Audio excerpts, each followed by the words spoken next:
Hello friend, আমি ইন্দ্রাণী দত্ত। আমি আজকে আপনাদের দেখাচ্ছি আপনার ফুলকপির সিঙ্গারা স্টাইলের তরকারি। ফুলকপির যে সিঙ্গারা হয় সেই স্টাইলে ফুলকপি আলুর তরকারি। এই তরকারিটার নাম হচ্ছে সিঙ্গারা স্টাইলে ফুলকপি আলুর তরকারি। প্রথমে কড়াইতে দিলাম সর্ষের তেল আর একটা শুকনো লঙ্কা। এবার এতে দিয়ে দেবো ফোড়ন হিসাবে আপনার 5 ফোড়ন। এতে দিয়ে দেবো ফোড়ন হিসাবে 5 ফোড়ন। আপনারা পুরো রেসিপিটা দেখতে থাকুন। দিয়ে দিলাম 5 ফোড়ন।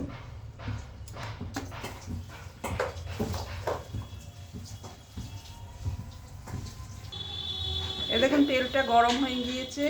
এবার আমি দিয়ে দেবো কেটে রাখা ছোট ছোট করে ডুমডুম করে কেটে রাখা ফুলকপি আর আলু তেলের মধ্যে দিয়ে দিলাম।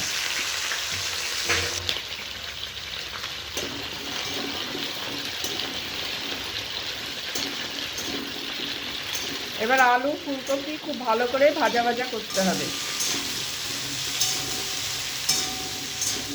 এতে কিন্তু মশলা খুব কম পড়বে, সামান্য একটু আদা আর কাঁচা লঙ্কা বাটা, কিন্তু কাঁচা লঙ্কাটাকে আধা আধা করে থেতো করে বাটতে হবে, তবেই সেই সিঙ্গারার মতন ফ্লেভারটা আসবে।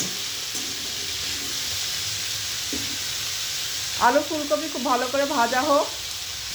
এবার দিয়ে দিচ্ছি পরিমাণ মতন লবণ,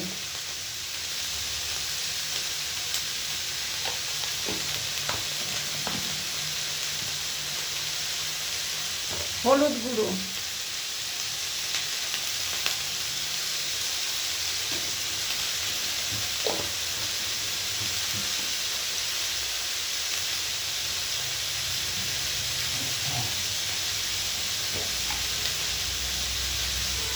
সামান্য একটু লঙ্কার গুঁড়ো,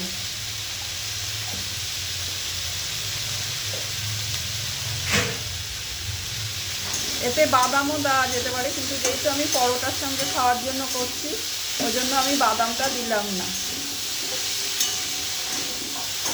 খুব ভালো করে ভেজে নিতে হবে। এতে দিয়ে দেবো কটা চিরা কাঁচা লঙ্কা। এবার দিয়ে দিলাম কটা চিরা কাঁচা লঙ্কা, দিয়ে আমি ঢাকা দিয়ে দেবো।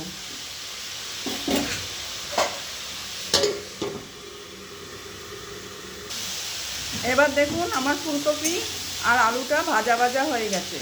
এবার আমি দিয়ে দেবো যে আদা আর কাঁচা লঙ্কা বাটা। এটা কিন্তু একদম মিহি করে বাটা না, কাঁচা লঙ্কাটা একটু আধা ছেঁচা করে বাটা, এতে ফ্লেভারটা ভালো আসে।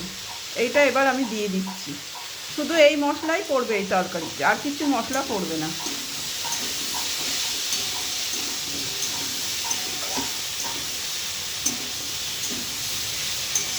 এই আদা আর ইয়েটা দিয়ে বেশি নাড়াচাড়া করতে নেই, অল্প একটু নেড়ে চেড়ে এবার আমি জল দিয়ে দিচ্ছি।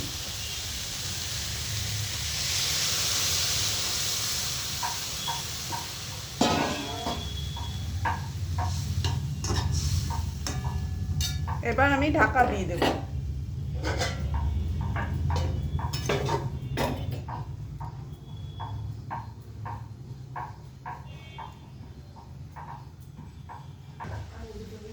এই দেখুন আমার তরকারিটা হয়ে গিয়েছে, আমি আপনাদের নামিয়ে দেখাচ্ছি। একেবারে রেডি আমার সিঙ্গারা স্টাইলে ফুলকপি আলুর তরকারি। যদি আমার রেসিপিটা ভালো লাগে তাহলে আপনারা লাইক দেবেন, শেয়ার করবেন, কমেন্ট করবেন। ধন্যবাদ।